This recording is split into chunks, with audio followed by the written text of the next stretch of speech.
Shalom dan selamat sore Bapak Ibu jemaat yang dikasihi Tuhan. Hari ini kita kembali bersama-sama akan beribadah bersama Tuhan. Hari ini kita ada, sebagaimana kita berada di rumah kita, di tengah-tengah keluarga kita. Itu semua karena kemurahan Tuhan bagi setiap kita. Mari kita sama-sama memuji Tuhan dengan menaikkan pujian. Oleh karena kemurahan Tuhan, ku ada sampai hari ini.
Bersatu hati kita berdoa.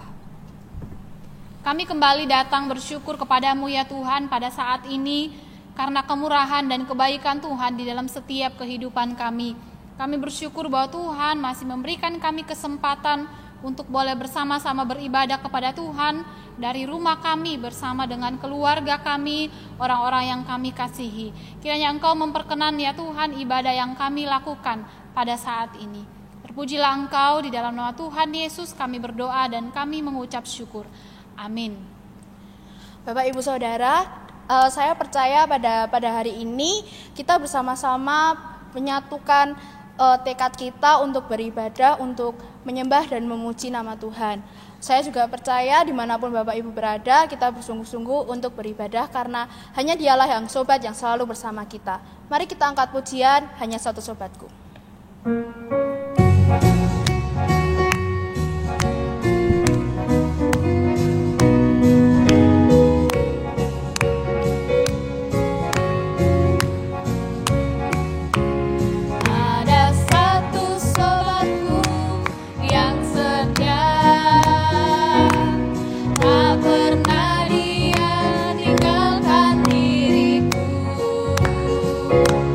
Di waktu aku susah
Jemaat yang dikasihi Tuhan, tiba saatnya kita akan sama-sama mendengarkan kebenaran firman Tuhan.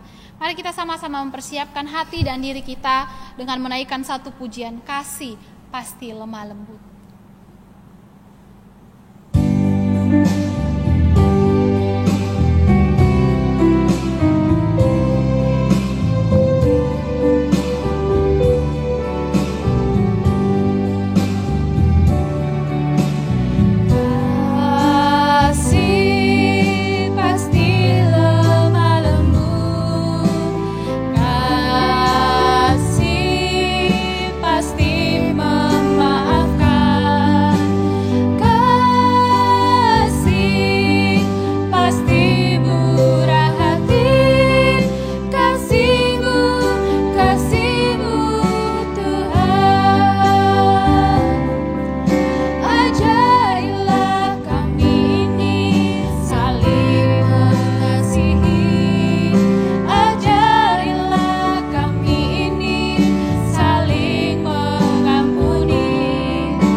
Bapa dalam surga, kami bersyukur kepada-Mu Tuhan.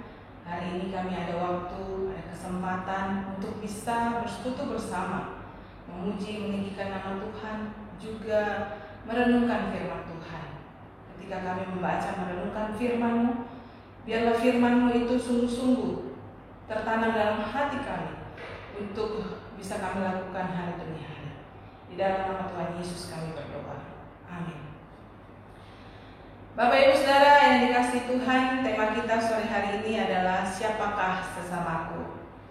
Saya ajak kita membuka dari Lukas pasal 10 ayat 25 sampai 37. Saya akan bacakan beberapa bagian dari kisah yang tertulis di dalam Alkitab ini. Lukas pasal 10 ayat 25 seperti ini tertulis. Pada suatu kali berdirilah seorang ahli Taurat untuk mencoba Yesus. Katanya, "Guru, apa yang harus kuperbuat untuk memperoleh hidup yang kekal?" Jawab Yesus kepadanya, "Apa yang tertulis dalam hukum Taurat? Apa yang kau baca di sana?" Jawab orang itu, "Kasihilah Tuhan Allahmu dengan segenap hatimu, dan dengan segenap jiwamu, dan dengan segenap kekuatanmu, dan dengan segenap akal budimu. Dan kasihilah sesama manusia seperti dirimu sendiri." Kata Yesus kepadanya, "Jawabmu itu benar, perbuatlah demikian, maka engkau akan hidup." Tetapi untuk membenarkan dirinya, orang itu berkata kepada Yesus, "Dan siapakah sesamaku manusia?" Nah, Bapak Ibu Saudara yang dikasihi Tuhan, saudara tentu pernah melihat pohon yang namanya bonsai. Pohon yang sengaja dibuat kecil ukurannya, mini, dibuat seindah mungkin supaya dijual dengan nilai yang tinggi. Tapi saudara, seindah apapun pohon bonsai, dia tidak menghasilkan buah. Ataupun mungkin ada orang yang membuat bonsai yang berbuah, tapi buahnya mungkin 1 atau 2. Tidak mungkin buahnya itu sebanyak pohon yang ditanam di tanah yang sebenarnya, bertumbuh besar, menghasilkan buah yang bisa 10 kali lipat, 100 kali lipat, menjadi berkat bagi banyak orang. Saudara dikasih Tuhan, pohon bonsai dan pohon yang berbuah ditanam di tanah itu sama-sama hidup. Tapi satunya hidup dengan lingkungannya sendiri tanpa menghasilkan buah. Yang satunya dia tumbuh di tanah, di lingkungan yang bebas, mendapatkan sinar matahari, pupuk dan lain sebagainya, terpaan angin juga bahkan. Tetapi dia menghasilkan buah yang menjadi berkat bagi banyak orang. Ini juga berbicara tentang hidup kita, saudara. Bahwa hidup itu tidak hanya berbicara tentang penampilan luar dan nilai jual seseorang. Bukan hanya berapa banyak yang kita bisa tempelkan pada diri kita, entah itu status sosial, entah itu pendidikan, dan lain sebagainya, atau bukan juga bercerita tentang berapa banyak yang bisa kita kumpulkan semasa kita hidup, tetapi berapa banyak yang dapat kita berikan kepada sesama kita. Saudara dan saya mau jadi pohon bonsai atau pohon yang berbuah banyak. Tuhan Yesus pernah berkata, "Apa yang engkau berikan kepada salah seorang dari saudaraku yang paling hina ini, kamu telah melakukannya untuk aku." Itu berarti saudara, Tuhan rindu supaya saudara dan saya itu bisa menyebarkan kasih kepada orang lain, bisa menyatakan kasih kita kepada orang lain. Sebab ketika kita menyatakan kasih kita kepada seorang yang paling hina pun, itu seperti kita melakukannya buat Tuhan Yesus. Bukankah juga pertama kali Allah memanggil Abraham, tujuannya adalah untuk menjadi berkat, bukan hanya untuk keluarganya dan bangsanya, tapi untuk seluruh bangsa. Namun kenyataannya orang-orang Yahudi keturunan Abraham itu seringkali melupakan panggilan tersebut. Mereka hanya menganggap sesamanya Yahudi itulah sesama bagi mereka. Jadi hanya orang-orang Yahudi asli lah yang dianggap sebagai sesama manusia bagi mereka. Yang lainnya, entah itu Yahudi campuran atau di luar Yahudi, pokoknya kalau bukan Yahudi asli, maaf, mereka itu dianggap kafir atau anjing. Oleh karena itu ahli Taurat yang mencoba Yesus di bagian Alkitab yang sudah kita baca itu bertanya kepada Yesus dengan satu pertanyaan yang disebutkan sebagai pertanyaan yang membenarkan diri sendiri. Siapakah sesamaku manusia? Apa orang ini nggak tahu ya apa yang tergolong atau dikategorikan sebagai manusia? Pasti tahu saudara. Cuman manusia dengan konsep seperti apa nih yang Tuhan Yesus katakan? Apakah Yesus itu ada di pihak kita orang Yahudi atau di luar? Secara mereka selalu berpikir Tuhan Yesus datang untuk meniadakan hukum Taurat, untuk bertentangan dengan hukum Taurat. Ketika orang pada hari Sabat itu dilarang bekerja, Tuhan Yesus menyuruh murid-muridnya untuk memetik gandum di ladang untuk mereka makan. Ketika orang-orang Yahudi itu dilarang untuk menyembuhkan orang di hari Sabat, Tuhan menyembuhkan orang yang sakit dan menderita di hari Sabat. Jadi mereka selalu berpikir Tuhan itu bertentangan dengan mereka. Tetapi kenyataannya Tuhan Yesus datang untuk menggenapi hukum Taurat, untuk melakukan hukum Taurat itu dengan sempurna. karena tidak ada satu manusia pun yang bisa melakukannya dengan sempurna. Juga untuk meluruskan kembali makna hukum Taurat yang sudah dibengkokkan oleh orang-orang Yahudi. Setelah orang-orang Yahudi itu memanipulasi hukum Taurat sekian rupa sehingga hukum yang diberikan oleh Allah itu sudah mereka modifikasi sesuai dengan standar mereka. Jadi ketika mereka melaksanakan hukum Taurat, sebenarnya itu bukan hukum Taurat yang sesuai standar Allah, tapi standar mereka sendiri. Mereka mengatakan dengan beraninya, aku sudah melakukan hukum Taurat dengan baik. Tetapi itu versi mereka, saudara. Saudara, pasal ini dimulai dengan pertanyaan di dalam pasal 10 ayat 25. Guru, apa yang harus kuperbuat untuk memperoleh hidup yang kekal? Tuhan Yesus tidak jawab dengan langsung, tapi memberikan satu pertanyaan dan sesuai dengan apa yang dia pikirkan. Apa yang tertulis di hukum Taurat?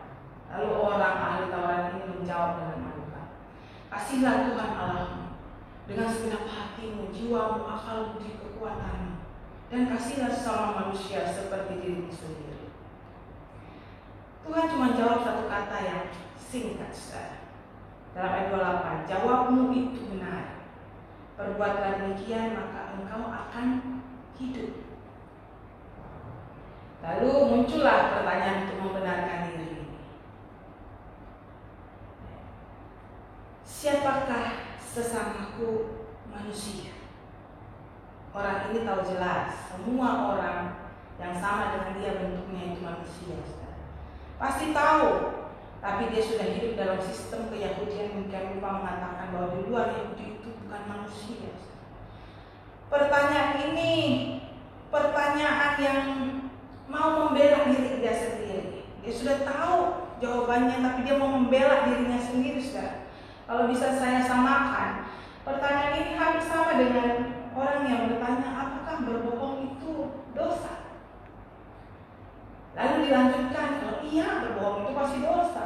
Nah, kira-kira berbohong seperti apa sih yang dosa? Kalau saya berbohong untuk kebenaran, itu dosa nggak? Nggak ada bohong yang benar, saudara. Apakah mencuri itu dosa? Pasti. Tapi kemudian dilanjutkan, itu membenarkan diri. Mencuri seperti apa sih yang dimaksud dengan dosa, yang dikategorikan dosa? Ada nggak mencuri yang tidak termasuk dosa? Nah, ada, saudara. Kira-kira seperti itu persamaan dari pertanyaan ini. Nah, saudara yang dikasih Tuhan, Yesus tahu jelas apa yang dipikirkan ahli Taurat itu, bahwa itu hanya upaya membenarkan dirinya. Seakan-akan dia mau berkata, ini loh aku sejak kecil hafal hukum Taurat, tidak pernah melenceng hidupku.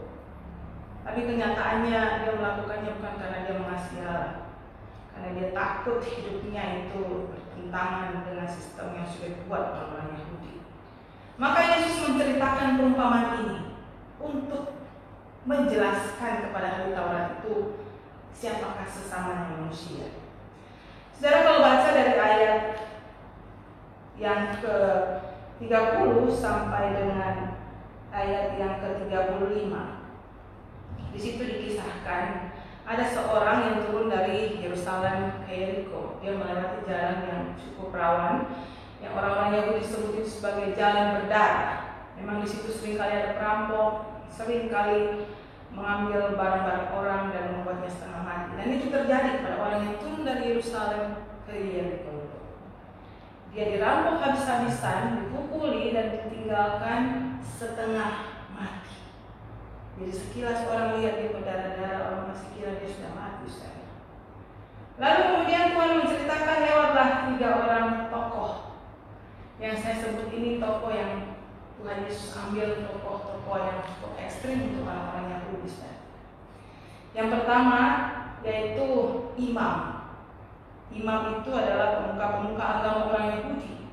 Mereka ahli-ahli Taurat, mereka sudah hafal semua itu Taurat-Taurat Tuhan. Yang kedua, saudara, lewatlah para orang-orang Lewi. Orang Lewi, seorang Lewi, saudara, pelayan-pelayan Tuhan.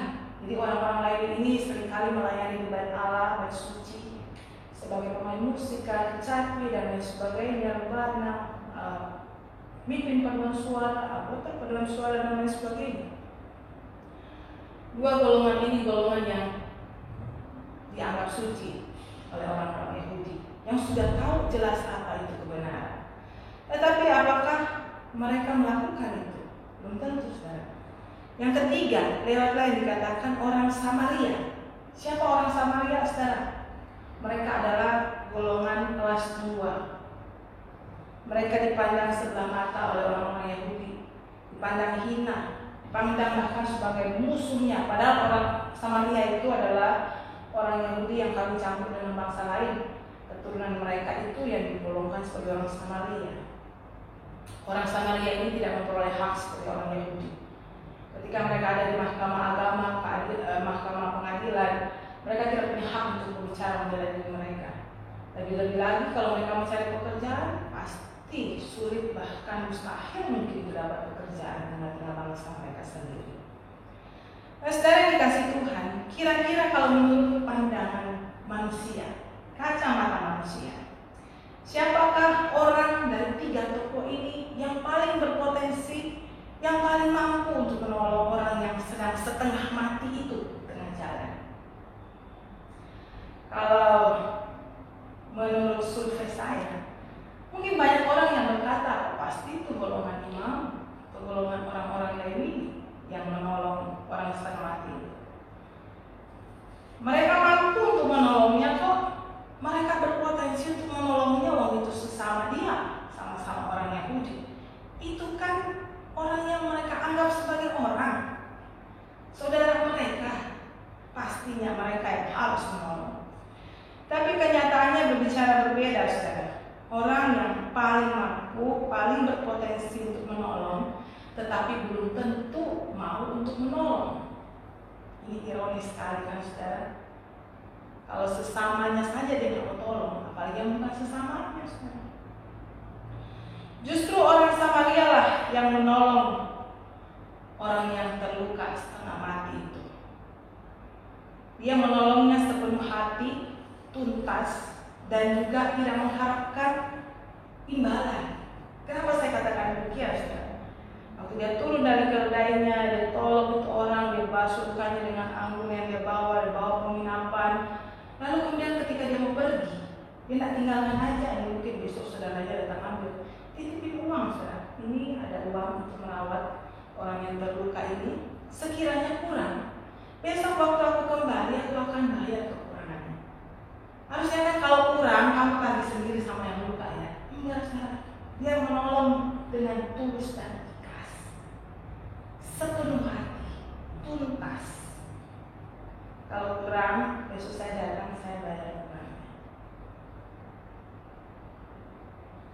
Jiwa seperti ini yang Tuhan harapkan dari kita, anak-anaknya.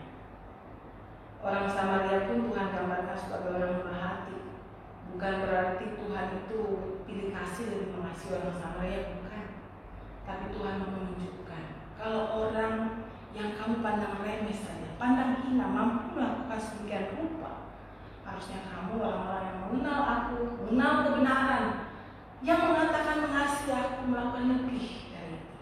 Atau setidaknya samalah dengan orang Samaria itu. Apa yang mendorong orang Samaria itu untuk menolong orang yang setengah mati? Padahal dia bukan golongan orang Yahudi. Dia orang yang dipandang hina, yang dianggap kelas 2, yang selama ini dimusuhi. Saudara coba bayangin ya, kalau kita menolong orang yang kita kasihi, pasti kita berusaha sepenuh hati. Tapi kalau orang yang mungkin menjengkelkan kita, apakah kita masih punya hati yang sama? Orang Samaria ini mengasihi. Apa yang mendorongnya hanyalah belas kasihan.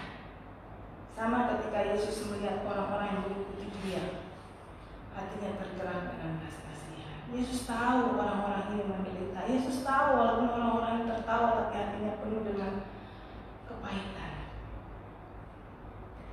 Saudara, hanya belas kasihan yang bisa menyingkirkan ego kita, emosi kita, permusuhan di antara kita. Hanya belas kasihan, hati yang penuh belas kasihan, hati yang hatinya itu merasakan kasih Tuhan dalam hidup. Nah, saudara, ada seorang remaja Kristen, suatu ketika dia berjalan pulang dari sekolahnya, namanya Kara. Nah, tiba-tiba di tengah jalan, waktu dia mau berjalan pulang, itu karena sudah mulai sore, Dia mendengar orang berteriak, saudara, minta tolong. Dia berhenti, dia cari asal suara itu. Ternyata ada seorang pemuda terluka. Entah mungkin dia habis berkelahi, dia babak belur. Dia perhatikan, dia tak kenal orang itu, tapi dia tahu orang itu adalah pemimpin geng atau pemimpin kelompok yang seringkali buat onar di sekitar sekolah dan lingkungan mereka. Hatinya itu bergejolak, saudara, antara mau menolong, mencari pertolongan buat orang itu, atau tinggalin aja lah, itu kan membuat onar.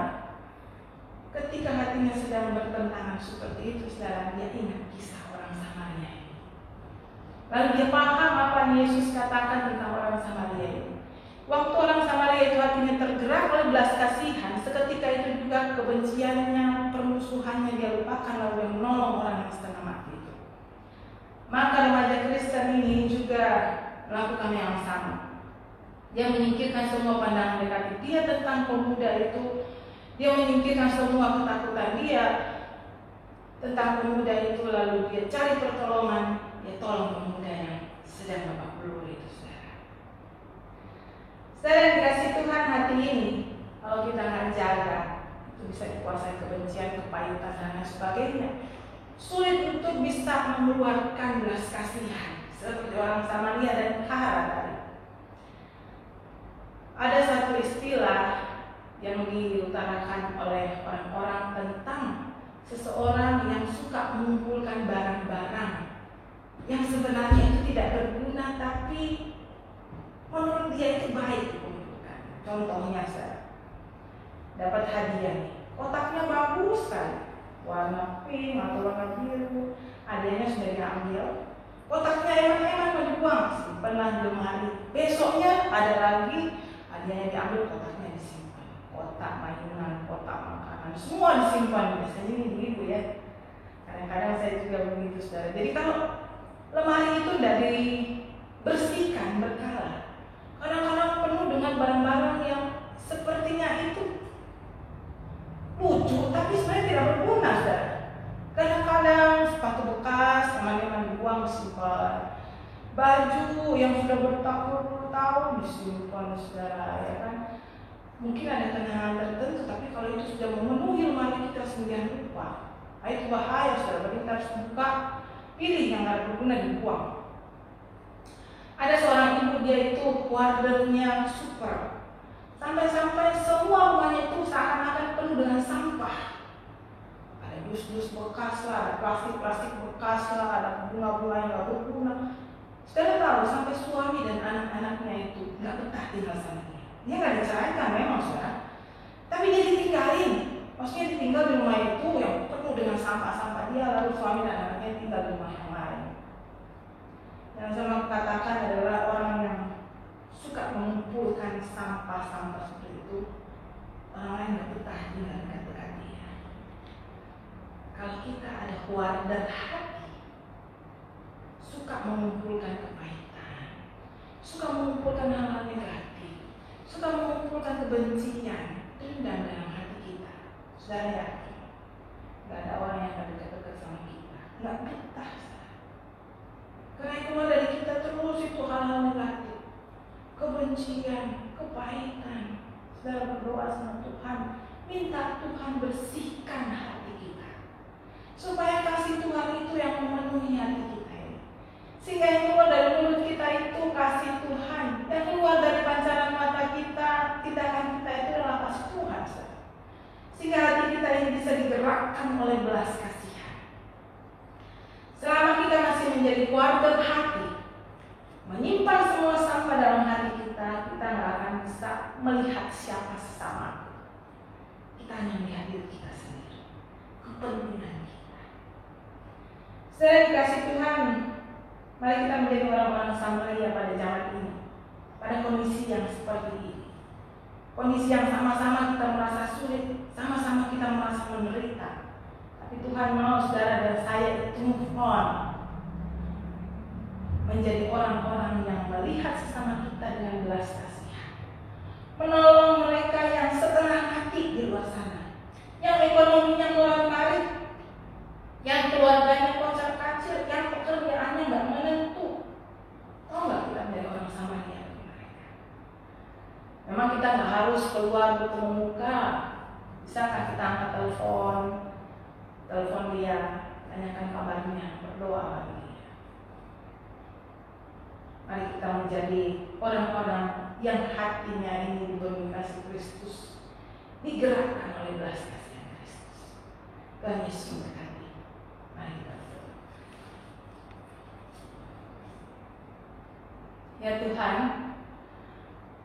kami adalah orang-orang yang sudah sering kali mendengarkan tentang kasih Tuhan, tentang belas kasihan Tuhan untuk orang-orang banyak di luar sana.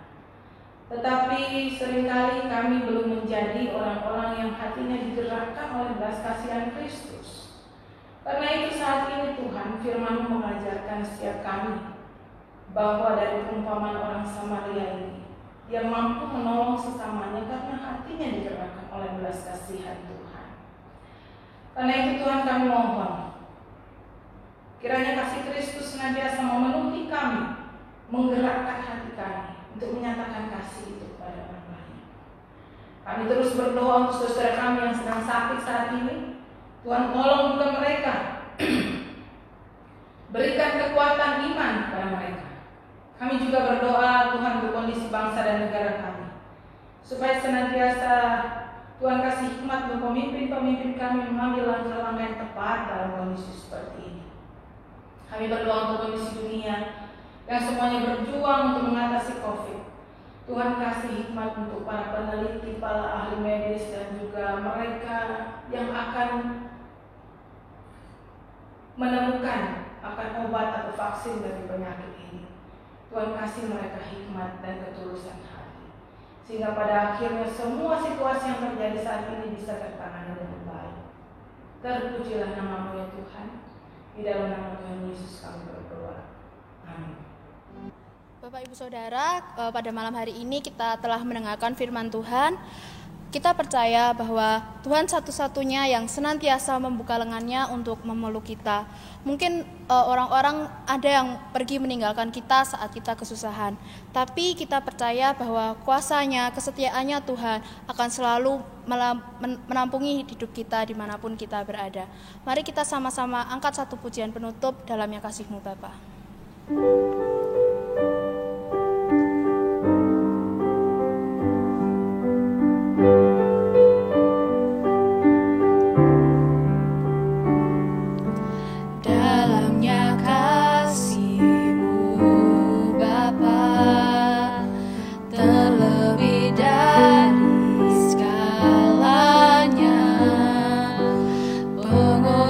Pengorbanan yang termulia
mengakhiri persekutuan kita pada sore hari ini dengan memohonkan berkat dari Tuhan. Saudara, marilah kita menjadi orang-orang yang berbelas kasih dan mengasihi sesama kita, dan terimalah berkat Tuhan. Kiranya kasih setia Allah Bapa, cinta kasih Tuhan Yesus Kristus, pimpinan penyertaan Allah Roh Kudus menyertai kita semua dari saat ini sampai Yesus datang yang kedua kali. Amin.